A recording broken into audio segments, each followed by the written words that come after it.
Avez-vous déjà essayé de vous souvenir de quelque chose d'important, comme ce que vous avez reçu pour votre 7e anniversaire, pour découvrir que le souvenir a complètement disparu? Vous vous souvenez peut-être du gâteau, ou des amis qui étaient là, mais les cadeaux spécifiques se sont volatilisés. C'est une sensation étrange, n'est-ce pas? On a l'impression qu'un petit morceau de votre propre histoire a été effacé du livre de votre vie. Cette expérience est incroyablement courante pour nous tous. Nous vivons des millions de moments, grands et petits. Pourtant, notre cerveau semble choisir ceux qu'il garde. Ce n'est pas une erreur ou le signe d'un problème. C'est en fait une partie très astucieuse et essentielle de la façon dont nos esprits sont conçus pour fonctionner dans un monde complexe. Ce processus d'oubli peut être frustrant, surtout lorsque vous essayez fort de vous rappeler un détail spécifique. Imaginez que vous racontez une histoire sur de merveilleuses vacances en famille d'il y a des années. Vous pouvez parfaitement décrire la plage ensoleillée et le goût de la glace, mais vous ne pouvez absolument pas vous souvenir du nom de l'hôtel où vous avez séjourné. On a l'impression que l'information est au bout de votre langue, un fantôme de mots que vous ne pouvez pas tout à fait saisir. Ce n'est pas un échec de votre mémoire. Au lieu de cela, c'est un aperçu fascinant de la manière très active et dynamique dont votre cerveau gère l'incroyable quantité d'informations qu'il traite chaque jour de votre vie. C'est un équilibre constant. Pensons à votre cerveau comme à une immense bibliothèque animée, remplie d'innombrables livres, chacun représentant un souvenir. Chaque jour, de nouveaux livres arrivent. Ce que vous avez mangé au petit déjeuner, une conversation que vous avez eue avec un ami, la couleur d'une voiture qui est passée.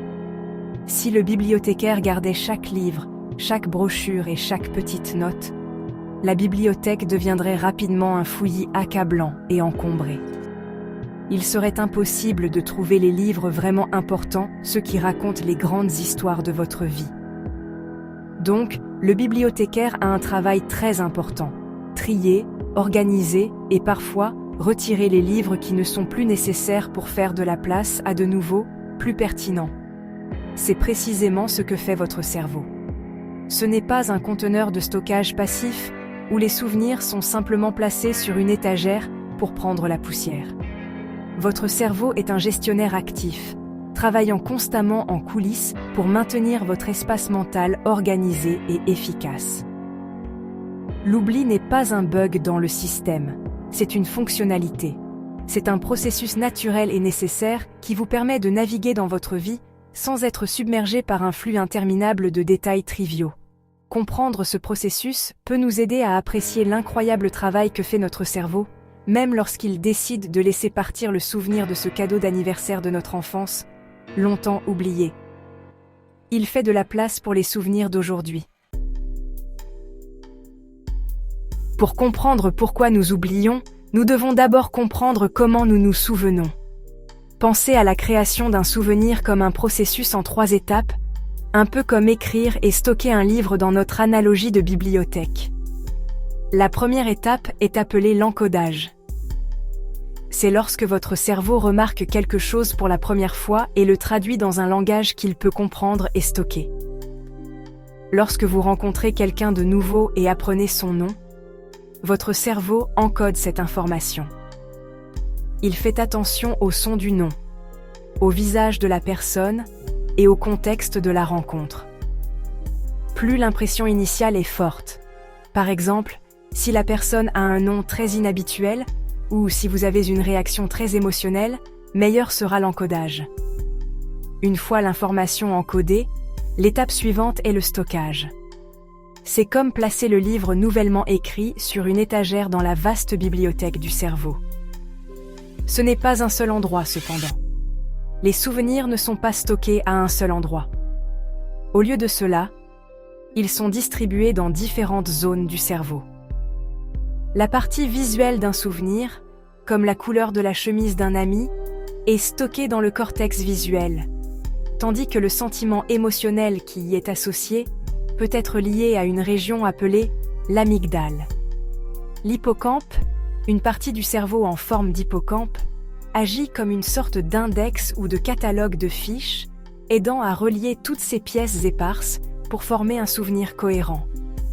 L'étape finale est la récupération. C'est lorsque vous allez à la bibliothèque et retirez ce livre de l'étagère pour le relire. Lorsque vous essayez de vous souvenir du nom de cette nouvelle personne, votre cerveau tente de le récupérer. Ce processus implique la réactivation du même réseau de cellules cérébrales qui ont été impliquées dans l'expérience originale. Plus vous récupérez souvent un souvenir, plus les connexions entre ces cellules cérébrales deviennent fortes. C'est comme créer un chemin bien usé vers ce livre spécifique dans la bibliothèque, ce qui le rend beaucoup plus facile et plus rapide à trouver la prochaine fois que vous en avez besoin. C'est pourquoi étudier ou pratiquer quelque chose à plusieurs reprises vous aide à vous en souvenir si bien. Cependant, ce système complexe n'est pas parfait, et des problèmes peuvent survenir à chacune de ces 3 étapes. Si vous n'étiez pas très attentif lors de votre présentation à quelqu'un, un encodage médiocre, le souvenir pourrait être faible dès le départ. Le souvenir pourrait également s'estomper avec le temps pendant qu'il est stocké, comme les pages d'un livre qui se fanent. Et parfois, vous pourriez simplement avoir du mal à trouver le chemin vers le souvenir, même s'il est toujours là, un échec de récupération. Comprendre ces étapes nous aide à voir que la mémoire est un processus complexe et fragile, pas un simple appareil d'enregistrement. C'est une fonction biologique active qui est constamment à l'œuvre. Alors, pourquoi le cerveau efface-t-il activement ou lâche-t-il des souvenirs? L'une des principales raisons est un processus que les scientifiques appellent la transience. Cela signifie simplement que les souvenirs s'estompent naturellement avec le temps s'ils ne sont pas utilisés.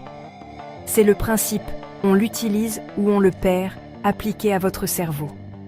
Pensez aux détails de ce que vous avez mangé pour le déjeuner à cette date exacte, il y a 3 ans.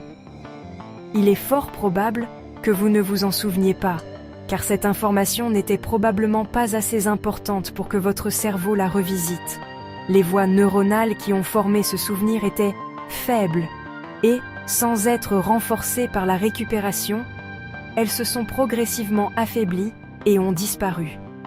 C'est une forme d'oubli passif qui aide à éliminer l'encombrement inutile.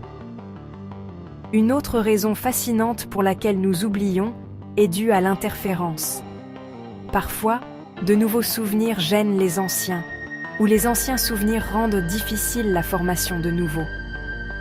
Imaginez que vous déménagez dans une nouvelle maison et que vous devez apprendre une nouvelle adresse et un nouveau numéro de téléphone. Pendant un certain temps, vous pourriez vous retrouver à écrire accidentellement votre ancienne adresse ou à vous rappeler votre ancien numéro de téléphone. C'est ce qu'on appelle l'interférence proactive, où les anciennes informations interfèrent avec les nouvelles.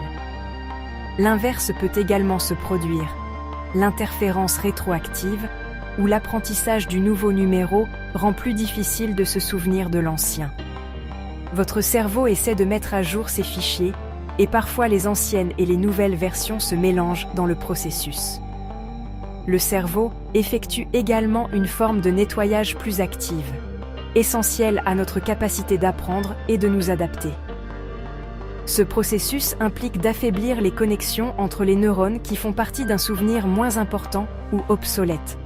C'est comme si le bibliothécaire décidait que les livres sur la vieille technologie obsolète occupent un espace précieux sur les étagères, qui pourrait être utilisé pour des livres sur les innovations actuelles.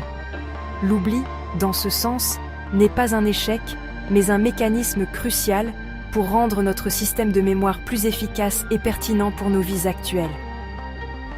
Il nous permet de mettre à jour nos connaissances et nos compétences, de laisser tomber ce qui n'est plus utile pour faire de la place à ce qui l'est. Enfin, il existe un type d'oubli très important appelé l'oubli motivé, ou la suppression. Parfois, notre cerveau nous aide à oublier des souvenirs traumatisants, douloureux ou associés à de fortes émotions négatives. Bien qu'il s'agisse d'un processus psychologique plus complexe, cela met en évidence que l'oubli peut être un mécanisme de protection. C'est la façon dont le cerveau nous aide à guérir et à aller de l'avant après des expériences difficiles. En atténuant l'impact émotionnel ou l'accessibilité de ces souvenirs, le cerveau nous permet de fonctionner sans être constamment submergé par les traumatismes passés. Cela montre que l'oubli ne consiste pas seulement à faire de la place, mais aussi à protéger notre bien-être mental. Cela peut sembler étrange, mais oublier est en fait l'une des choses les plus utiles que votre cerveau fait. Ce n'est pas une faiblesse, mais un signe d'un esprit sain et efficace. L'un des plus grands avantages de l'oubli est qu'il nous aide à généraliser et à penser de manière plus abstraite. Si vous vous souveniez de chaque chien que vous avez vu dans les moindres détails, chaque tâche, chaque aboiement, chaque coup de queue, il serait difficile de former un concept général de chien. En oubliant les détails mineurs et spécifiques et en retenant les caractéristiques clés, 4 pattes, de la fourrure, une queue, votre cerveau crée un modèle mental flexible. Cela vous permet de reconnaître immédiatement un nouvel animal comme un chien, même si vous n'avez jamais vu cette race particulière auparavant. L'oubli est également crucial pour notre créativité et nos capacités de résolution de problèmes. Lorsque nos esprits ne sont pas encombrés de souvenirs rigides et fixes de la façon dont les choses ont toujours été faites, nous sommes plus ouverts aux nouvelles idées et aux solutions innovantes. Parfois, la meilleure façon de résoudre un problème difficile est de s'en éloigner et de l'oublier pendant un certain temps. Cela permet à votre cerveau de se libérer des schémas de pensée inutiles et d'aborder le problème sous un nouvel angle plus tard. De cette façon, l'oubli nettoie l'ardoise mentale, permettant de nouvelles connexions plus créatives de se former entre différentes idées, conduisant à ces merveilleux moments d'illumination. De plus, l'oubli est absolument essentiel pour notre régulation émotionnelle et notre capacité à vivre heureux dans le présent. Si nous nous souvenions de chaque erreur, de chaque moment embarrassant et de chaque petite blessure avec une clarté parfaite, ce serait émotionnellement paralysant. Nous revivrions constamment nos échecs et nos douleurs passées. L'oubli nous permet de pardonner, de passer à autre chose après les disputes et de laisser tomber les vieilles rancunes. Il adoucit les arêtes vives des souvenirs douloureux, leur permettant de s'estomper en arrière-plan afin que nous puissions nous concentrer sur l'ici et maintenant. C'est une partie fondamentale de la résilience, nous permettant de guérir des blessures émotionnelles et de continuer à grandir en tant qu'individu. Alors, la prochaine fois que vous oubliez où vous avez mis vos clés ou que vous ne vous souvenez pas du nom d'un acteur dans un film, ne soyez pas trop dur avec vous-même. Rappelez-vous que votre cerveau ne vous fait pas défaut. Il fait simplement son travail, gérer une quantité inimaginable d'informations pour vous garder efficace, adaptable et mentalement sain. L'oubli n'est pas l'ennemi de la mémoire. Il en est le partenaire. C'est un processus naturel, nécessaire et finalement bénéfique qui aide à façonner qui nous sommes. Il nous permet d'apprendre, de créer et de vivre une vie qui n'est pas enchaînée au passé, mais est libre d'embrasser l'avenir. L'oubli est simplement la façon dont votre cerveau fait de la place pour demain.